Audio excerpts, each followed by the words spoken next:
E hoxe queremos celebrar a nosa, a los de desexarvo, que cada día nos abre as portas a novas aventuras. Así que, moi bo día a todos e todas e benvidos e benvidas a esta celebración tan especial do Día da Biblioteca 2025, unha festa das palabras, da imaginación e da lectura compartida. Prepararemos para un ratino cheo de emocións, música, contos e sorpresas, porque o espectáculo da lectura está a piques de comenzar. Este curso, ademais, o noso cole vai cheirar a flocos de millo, vai soar a risas e aplausos e vai ser encher de luces, cores e fantasía. Porque as bibliotecas son como circos silenciosos cheos de magia. Cada libro é unha carga distinta, un número novo, unhas pistas diferentes. Neles non hai espectadores, todos somos protagonistas. E canto máis lemos, máis grande se volve o espectáculo. Este ano, o circo, ese espazo cheo de artistas dolentes, de humor, de magia e de ilusión, será un motor do noso cole. Así que comece o espectáculo. E como en todo o circo, tamén aquí temos protagonistas moi especiais. Non levan nariz vermello nin fan acrobacias imposibles, pero son capaces de facer magia con súa abrirse. Falamos dos libros sobre o circo, que nos agarran na nosa biblioteca. Historias cheas de payasos soñadores, de deportistas valentes, de magos misteriosos e de artistas que converten posible en realidade. Hoxe podedes veros todos aquí. Están expostos para que os coñezades, pero a partir de agora estarán disponibles na biblioteca para que os poidades consultar, investigar e disfrutar cando queirades. Así que xa sabedes, abríos sen medo, deixade que vos leve a man e vive o vosso espectáculo propio número de circo entre as súas páxinas, porque a magia está asegurada. Falando de magia, hoxe temos unha contadora de historias moi especial, a profe Bea. Ela vai narrarnos un conto cheo de emocións, no que aparecen dous protagonistas que todos e todas coñecedes moi ben, pero non imos desvelar nada, que para iso hai que escoitar con atención. Así que preparade as orellas, o corazón e a imaginación, porque o espectáculo está a piques de comenzar. Un forte aplauso para a profe Bea.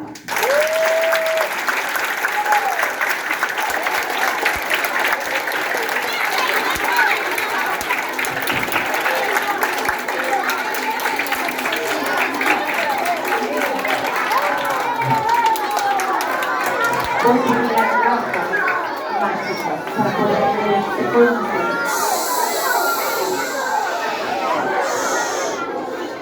A ver.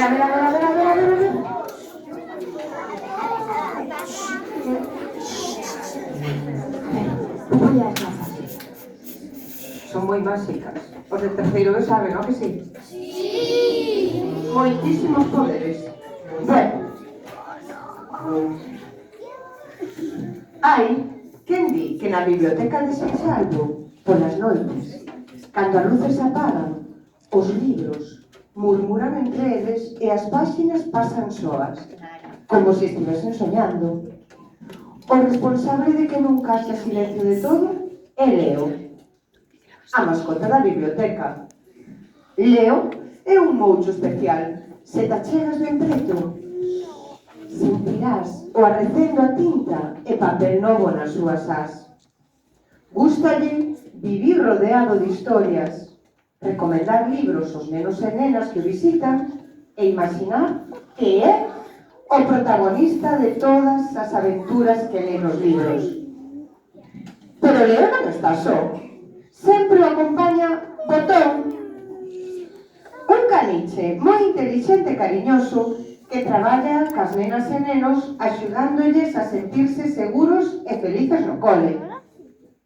Botón adoita sentarse ao lado da estantería favorita de Leo, apoiando a súa pata nun libro aberto, como se entendese cada palabra, e axudando a Leo a contar as historias cos seus pequenos ladridos e xiros divertidos que fan rir aos máis pequenos. Tamén lle encanta estar ao día das novidades literarias para mercalas, lelas e compartilas cos nenos e nenas.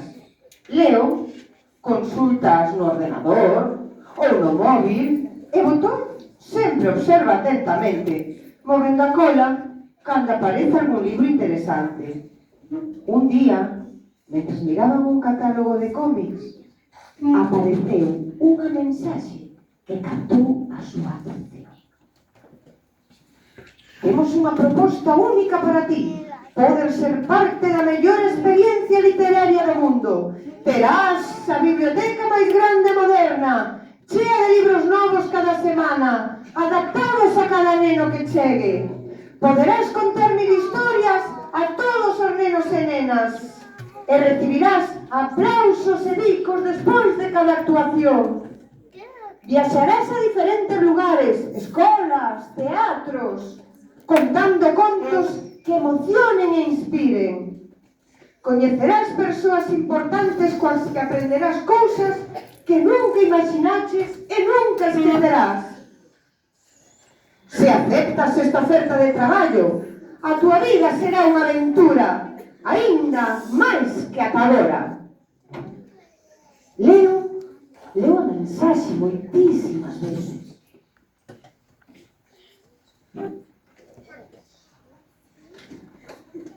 E pensou, como a miña vida na biblioteca do cole de Seixalvo, pero moito mellor. Que aventura tan maravillosa! Non podo deixar pasar esta oportunidade. Botón inclinou a cabeza, con curiosidade e un pouco de preocupación, pero confiando plenamente en Leo, acompañouno nesta nova aventura. Unha semana despois, Leo e Botón chegaron ao que crían que sería o seu novo fogar. Un lugar cheo de libros e nenos.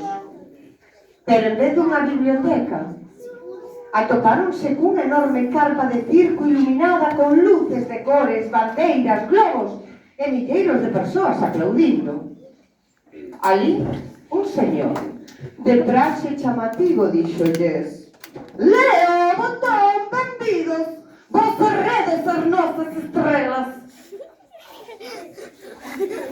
Ao principio, Leo sentiu emoción e Botón movía a cola, pero pronto comprenderon que estrela non significaba contar contos con libros. Nada era o que imaginaran.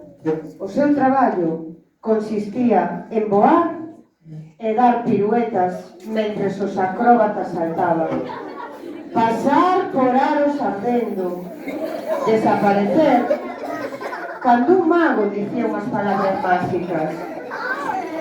E no caso de Botón, vestíano con traxes e obrigábano a facer saltos e acrobacias que o cansaban moitísimo. Cada día había máis tarefas, que nada tiñan que ver cos contos que tanto amaban. Ao mirar ao redor, viron outros animais, cabalos con plumas, cans vestidos con traxes brillantes e un pequeno mono sobre unha bicicleta. Iso facía que tanto Leo como Botón se sentisen tristes e incómodos. Comprenderon que a mensaxe fora un engano, un bulo. Entón, Leo lembrou algo importante. O seu cole, de Seixalvo, estaba na terra da cidade dos muchachos de Benposta, un lugar que era coñecido por ensinar que o verdadeiro circo pode ser máxico sen obrigar os animais. Cheos de valor, Leo e Botón xuntaron a todos os artistas do circo e faláronlles: non é preciso obrigar os animais a facer cousas que non queren. O verdadeiro circo, como aquel de Benposta, pode ser un lugar de magia, risas e ilusión só co talento das persoas. Malabaristas, acróbatas, magos, músicos, payasos, vos sodes quen de facer soñar ao público sen necesidade de cadeas nin disfraces para os animais. Ao principio, houbo silencio, pero pouco a pouco os artistas foron asintindo. Tamén eles se decataron de que non era xusto, así que decidiron cambiar. os animais que o desexasen poderían regresar aos seus lugares de orixe e convertir o circo neso no que pensaban. O circo sería un lugar de creatividade, respeto e ilusión, onde o protagonismo estaría no esforzo e na arte humana. Cando todo estivo decidido, Leo Botón sentiron que o seu traballo ali xa estaba feito. Pecharon os ollos e, como por arte de magia, apareceron no seu andén favorito da biblioteca. Ao día seguinte, cando os nenos e nenas entraron, atoparonse con libro aberto. Hoxe, teño unha historia nova para contarvos, Leo. É a historia dun moncho e un caniche que viaxaron a un circo e descubriron que cando a creatividade se fai con respeto, o espectáculo pode ser maravilloso. Pero tamén aprenderon que o mellor escenario do mundo segue estar aquí, entre libros, onde cada páxina nos leva máis lonxe que a calquera trapecista. Amigos de Seixalbo, durante todo este curso imos investigar xuntos o mundo do circo, a súa historia, as súas artes, os seus persoaxes reais ou inventados. Axudádeme a construir o noso propio circo dos soños. Todos aplaudiron e Botón moveu feliz a cola, saltando de alegría. Sabía que mentre soubese historias, a biblioteca de Seixalbo sempre sería o circo máis fermoso e máxico de todos.